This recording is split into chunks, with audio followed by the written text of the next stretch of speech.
আমি যখন বড় হব তোমরা তখন বুড়া হবে, তাই আমিও তোমাদের এই বৃদ্ধাশ্রমে ভর্তি করে দিব।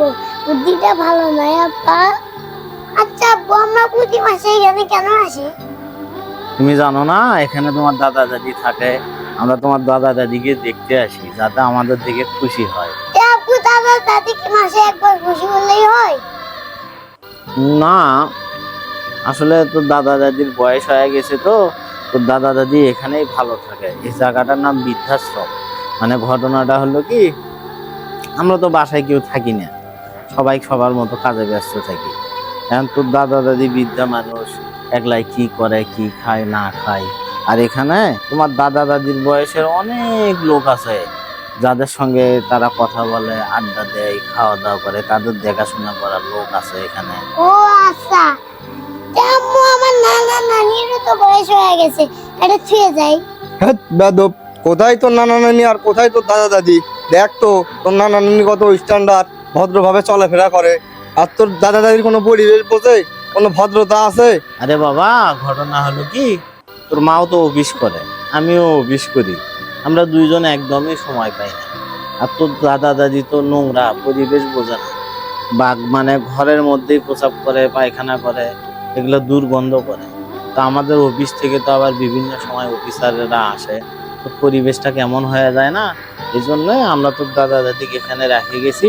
আমরা প্রতি মাসে মাসে টাকা দিই। তো তো তোর দাদা দাদি এখানে অনেক শান্তিতে আছে, এখানে কোনো অসুবিধা নাই। যখন যা দরকার সবার সাথে গল্প আড্ডা, চা খাওয়া, তারপরে পরিষ্কার পরিচ্ছন্ন থাকা, সব কিছুর ব্যবস্থা এখানে আছে। বুঝলাম। কি বুঝলি? আমি যখন বড় হব তোমরা তখন বুড়া হবে, আমিও বড় বড় অফিসে চাকরি করব, তোমরা বাড়ি ঘর নষ্ট করবে, তাই আমিও তোমাদের এই বৃদ্ধাশ্রমে ভর্তি করে দিব। বুদ্ধিটা ভালো নয় আপা? এই বেদব, এগুলা কি বলিস? তোকে কোলে পিঠে মানুষ করতেছি, আদর যত্ন করতেছি, এগুলো কথা বলা শোনার জন্য? হ্যাঁ, বয়স হলে তো তোমাদেরকে এখানে ভর্তি করাবোই, আর তোমার মা বাবাকেও আজকালের মধ্যে এখানে ভর্তি করাবো।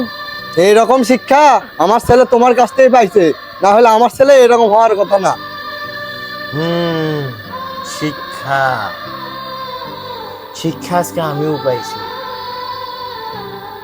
আমার এই ছোট্ট সন্তান, এই সন্তানই আমাকে আজকে শিক্ষা দিছে মা বাবার সাথে কি করতে হয়। আজকে আমি বুঝতে পারলাম, যে যেমন কর্ম করবে সে তেমন ফল পাবে।